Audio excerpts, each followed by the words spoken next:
On today's show, I'm talking about the coming economic collapse. The Bible says exactly how and when it's going to happen. There's some great news in this message, but I'm also talking about some really bad news for people who are unprepared for what's coming in the future. I'm also talking about a new law that has been passed in California that is anti-parent and anti-child that every parent and grandparent needs to hear.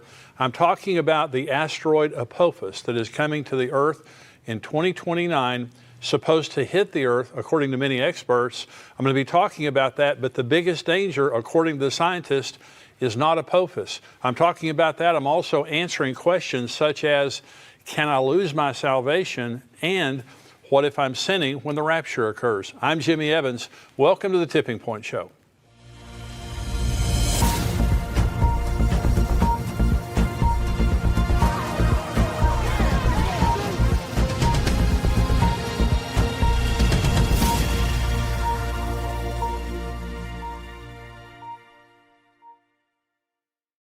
Welcome to the Tipping Point Show. I'm so glad that you've joined me today. This message called The Coming Economic Collapse, very, very important. A lot of people have a tremendous amount of anxiety about the economy of the United States and also the economy of the world, and rightly so. You know, we have a $300 trillion world debt right now. The world debt is unsustainable. America is almost $29 trillion in debt. And this is growing very rapidly. Of course, you know, the Congress right now is trying to get something passed that would increase $3 to $4 trillion of the national debt, which would just be unbelievably bad. But the debt is unsustainable, growing around the world very rapidly. I think also we have increasing chances of worldwide famine. And I'm now quoting from Israel 365 News. It says, United Nations World Food Program won the Nobel Peace Prize. Its executive director, David Beasley, took the opportunity to warn that without drastic measures fueled by a massive influx of funding, the world faces famines of biblical proportions in 2021. Now, this is the leader of the United Nations Food Organization, and he's saying without drastic measures and a huge influx of spending, we're looking at famines of biblical proportions this year in 2021. China's having crop failures. We have huge droughts happening in the western United States, especially the southwestern United States is experiencing the worst drought in 1,200 years. And so crops around the world are being affected. China cannot feed its own people, and they're importing food from America and all over the world. And so any disruption in the food supply, and we already see supply chain problems all over the world related to food and many other items. And so we also have skyrocketing inflation, tremendous inflation going on right now, and experts are saying it's only going to get worse in the future. So you look at all that's happening in the world today and you say, what's going to happen? You know, are we looking at an impending economic collapse? Well, I'll tell you exactly what the Bible has to say. There's some extremely good news and there's some extremely bad news. And the pre-rapture economics is the first thing I want to talk about. And that is, before the rapture occurs, Jesus tells us exactly what the economy will be. Now, he doesn't give every nation's economy. There can be recessions, there can be depressions, there can be ups and downs in any economy, but he gives us a picture of the world that it's going to be like when he returns. This is Luke 17. He said to the disciples, the days will come when you will desire to see one of the days of the Son of Man, and you will not see it. And they will say to you, look here or look there. Do not go after them or follow them. For as the lightning that flashes out of one part under heaven shines to the other part under heaven, so also the Son of Man will be in his day. Now that's the rapture that he's describing. But first he must suffer many things and be rejected by this generation. And as it was in the days of Noah, so it will also be in the days of the Son of Man. Now listen, they ate, they drank, they married wives, they were given in marriage until the day that Noah entered the ark, and the flood came and destroyed them all. Likewise, as it was in the days of Lot, they ate, they drank, they bought, they sold, they planted, they built. But on the day that Lot went out of Sodom, it rained fire and brimstone from heaven and destroyed them all. Even so will it be in the day when the Son of Man is revealed. In that day, he who is on the housetop and his goods are in the house, let him not go down to take them away. And likewise, the one who is in the field, let him not turn back. Remember Lot's wife. Whoever seeks to save his life will lose it. Whoever loses his life will preserve it. I tell you, in that night there will be two men in one bed. One will be taken, the other left. Two women will be grinding together. The one will be taken, the other left. Two men will be in the field. The one taken, the other left. And so Jesus tells us, as it was in the days of Lot, so it will be in the days of the coming of the Son of Man. They bought, they sold, they planted, they built, they married, they were given in marriage. And so there are, according to this text, there are four parallels according to Noah and Lot in the last days that we're living in. And the first is worldwide rebellion to God. Noah and Lot lived in a very rebellious culture to God. In fact, Noah and Lot did not have any people that they took with them. They didn't have anyone that they led to God through that. And that's not saying that people aren't getting saved in the day that we're living in today, but I'm just saying the world was in total rebellion to God like the way we see it is today. There was also a righteous remnant living for God and preparing for judgment. In Noah's case, he was building an ark. And that ark carried him above the judgment the way we will be at the rapture. Lot went out of Sodom to prepare for the judgment that was coming. Lot went out, and Sodom was not judged until he was out. And you have to remember, Jesus uses Noah and Lot as his examples. Both of those men were taken out of judgment before it came. Noah got on the ark before the judgment came. Lot went out of Sodom before it came. But the third parallel is economic and social normalcy.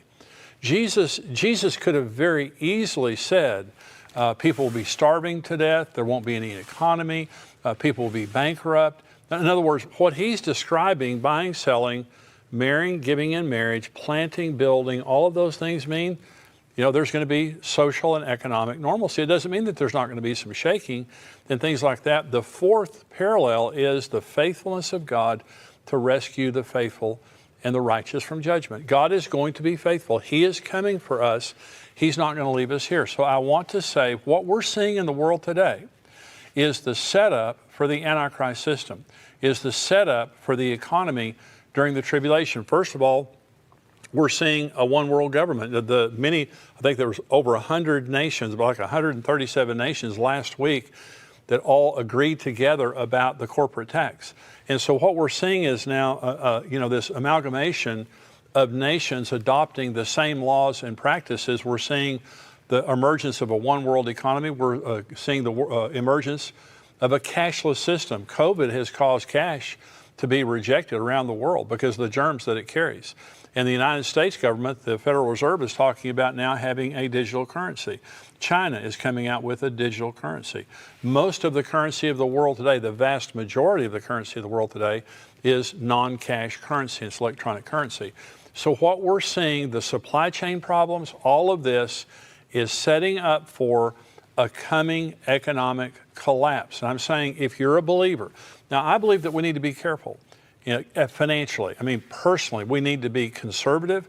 We need to be careful because we're living in very uncertain times. But what I'm saying is, I have heard doomsdayers for the last 40 years.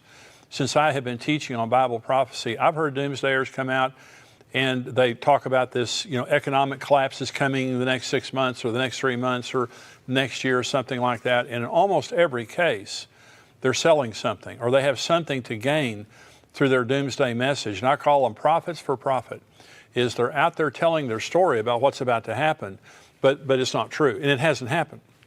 We had 2001, we had 2008, we had things like that, but people were still eating. People still had the basics of life. They were still buying, selling, marrying, giving in marriage, planting, and building. Okay, but there's coming a time now, the Bible tells us that there is coming a time on the earth when there is going to be a total economic meltdown. It's called the tribulation. Let's go to the book of Revelation, and this is chapter 6. Now remember, in the book of Revelation, there are many judgments, but basically you have the seal judgments that begin the tribulation. You have the trumpet judgments right behind that, and then you have the worst judgments of all, which are the bowl judgments that occur just before the second coming. The rapture happens at the beginning of the tribulation. The second coming happens at the end of the tribulation. So the beginning of the tribulation is Revelation chapter 6. And the seals begin to break. This is when the economic collapse comes. This is Revelation 6, verse 1. Now, when I saw when the Lamb opened one of the seals, and I heard one of the four living creatures saying with a loud voice, with a voice like thunder, "Come and see." And I looked, and behold, a white horse. He who sat on it had a bow, and a crown was given to him, and he went out conquering and to conquer. This is the Antichrist. This is a false Christ. He's on a white horse. He looks like a savior, but he comes to take peace from the earth, and he does. Seal 1 is the Antichrist arrives on the scene and takes control of the world and the economies of the world. Now, the first half of the tribulation, the first 3.5 years of the tribulation are the rise of the Antichrist.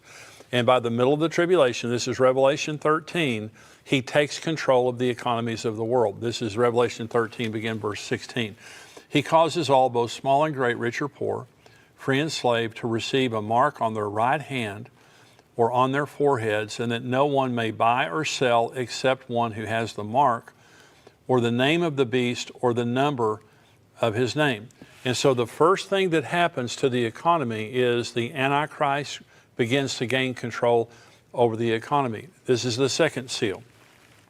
This is verse 3. When he opened the second seal, I heard the second living creature saying, "Come and see." Another horse, fiery red, went out, and it was granted to the one who sat on it to take peace from the earth, and that people should kill one another, and there was given to him a great sword.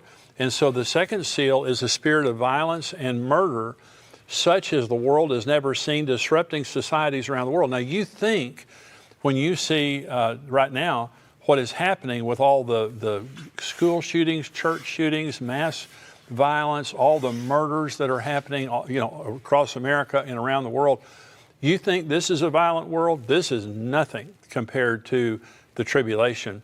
The societies around the world will be disrupted by the violence. God is going to remove peace from the earth, and all hell breaks loose. The third seal, and the economy continues to collapse with every seal. This is verse 5. When he opened the third seal, I heard the third living creature say, "Come and see." So I looked, and behold, a black horse, and he who sat on it had a pair of scales in his hand. And I heard a voice in the midst of the four living creatures saying, "A quart of wheat for a denarius, and 3 quarts of barley for a denarius, and do not harm the oil and the wine." A denarius was a day's wage. And so a quart of wheat or 3 quarts of barley, this was enough to keep you alive for the day. And so what is being said here is scarcity and famine is coming to the earth. That's what the black horse is announcing. And it's saying it's going to take you a day's wage to stay alive if you have that much money. And there's going to be, it says, don't harm the oil and the wine. Now, there's different ways you can interpret that, but here's the way I interpret it. There will be luxuries available, but not the necessities. People are going to be dying in mass during the tribulation, and they're going to be leaving luxury items around their house and things like that. So if you want to drink wine, great, that's fine. Do you want to have some oil there to put on your skin, or maybe to include in your food, or to light a lamp or something like that? That's, by the way, this is talking about olive oil. This isn't talking about petroleum. When it says don't harm the oil or the wine, it's just talking about luxury items that will be available, but the necessities won't. Here's the fourth seal. When he opened the fourth seal, I heard the voice of the fourth living creature.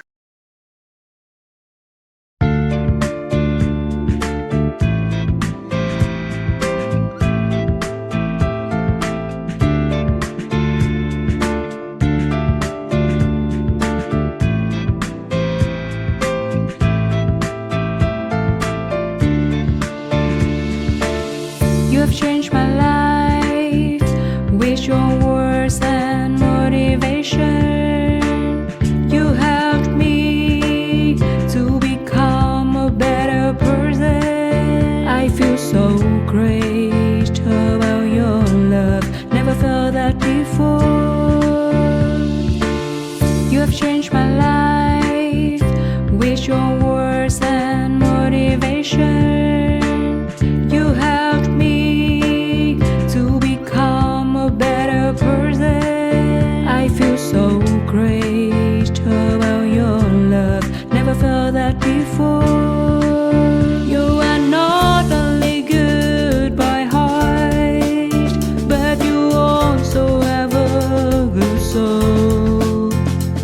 I'm lucky to find someone as wonderful as you are. I am so thankful to you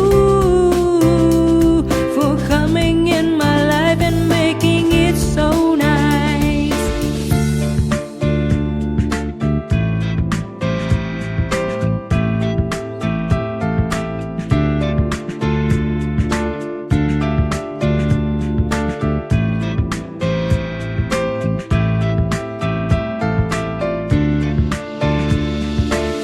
You have changed my life with your words and motivation.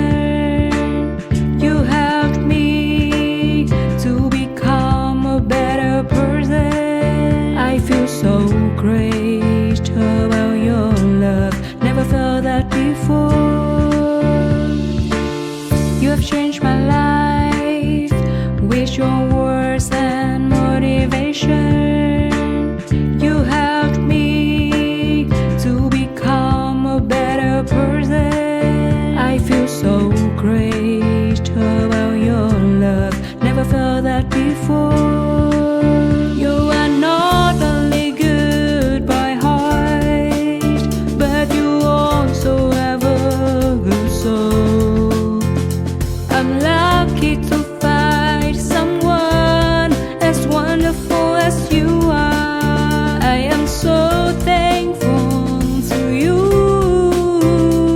for coming in my life and making it so nice. You are not only good by heart, but you also have a good soul. I'm lucky to find someone as wonderful as you are. I am so thankful to you for coming in my life and making it so nice.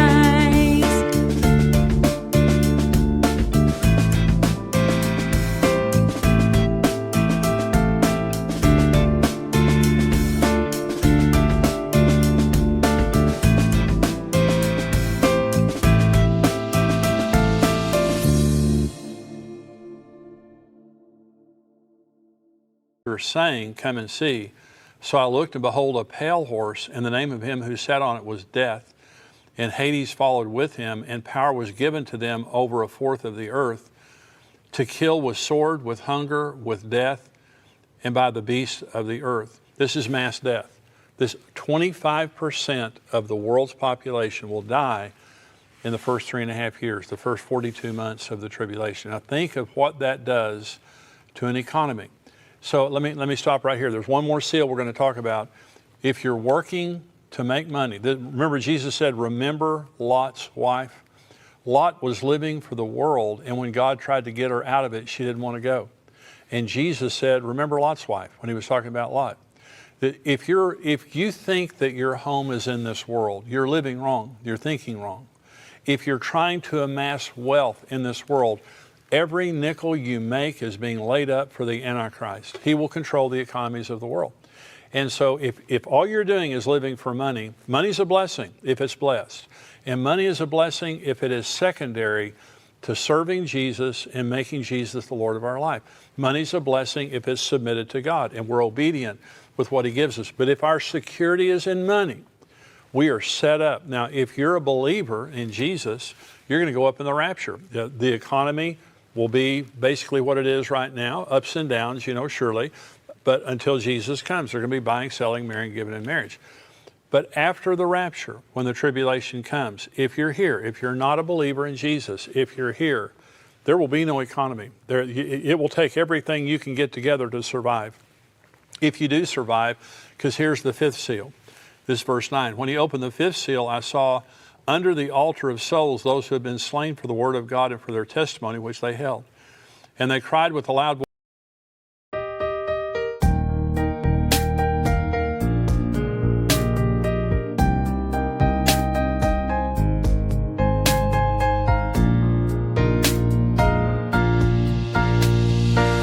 I want to thank you for your unconditional love for me. You are the most beautiful thing I have ever had in my life. You are the reason, that's why I am living in this world.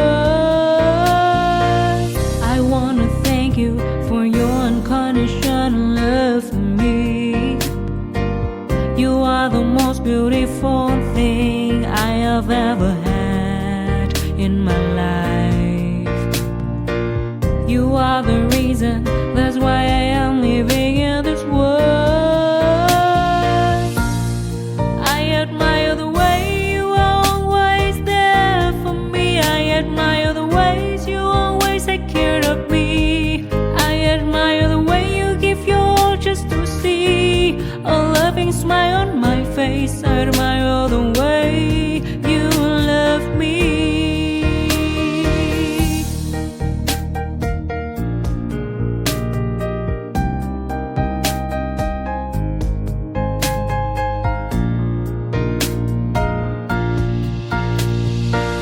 I wanna thank you for your unconditional love for me. You are the most beautiful thing I have ever had in my life. You are the reason, that's why I am living in this world. I admire the way you are always there for me. I admire the ways you always take care of me. I admire the way you give your all just to see a loving smile on my face. I admire the way you love me. I admire the way you are always there for me. I admire the ways you always take care of me. I admire the way you give your all just to see a loving smile on my face. I admire the way you love me.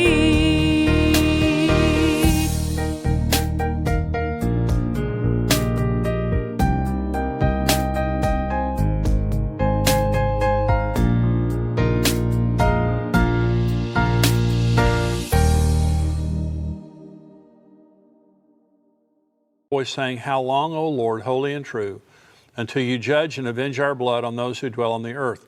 Then a white robe was given to each of them, and it was said to them that they should rest a little while longer, until both the number of their fellow servants and their brethren who would be killed as they were completed. Mass martyrdom. This is for those people who are left behind when Jesus comes and they begin to give their lives to Christ during the tribulation. They will be martyred in mass. And so all of these things will be happening during the tribulation. Before the tribulation, the economies of the world right now are being arranged in a one-world cashless society that the Antichrist is going to inherit. He's the one who's going to control the economy during the tribulation.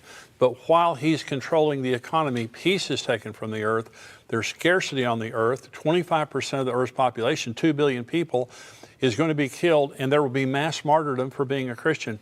There will be no economy as we know it right now during the tribulation period of time. There is coming a worldwide economic collapse. If you're a believer in Jesus and you have made him the Lord of your life, you're not going to see it. You're going to go to glory, and you're going to live in the most opulent wealth that you could possibly imagine forever and ever and ever.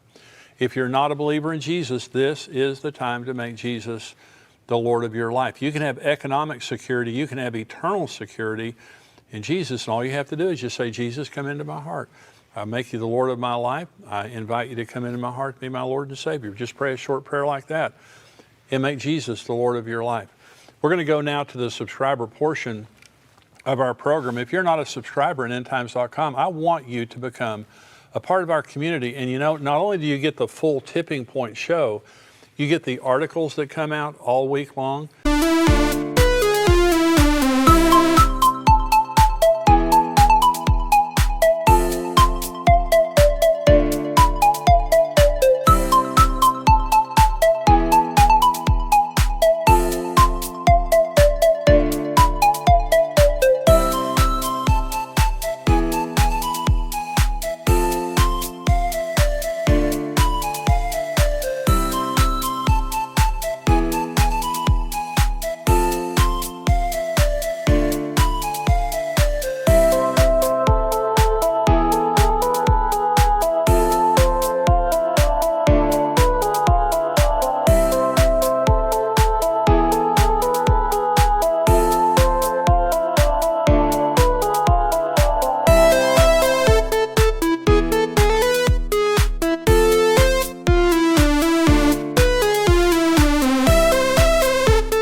you get to be a part of our community. We have thousands of people who are subscribers here on Tipping Point, and listen, when we have articles and things that come out, they encourage each other. They pray for each other.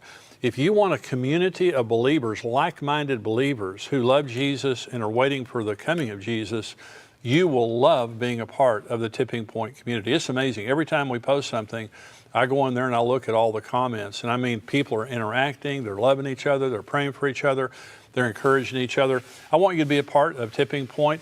$7 a month, $77 a year. endtimes.com is where you can go and sign up. If you are a subscriber now, you have to go to endtimes.com to see the full Tipping Point podcast. And so if you want to watch the rest of this, go to endtimes.com, or you can respond to the email that we send to subscribers. Thank you for joining me today. Stay tuned if you're a subscriber.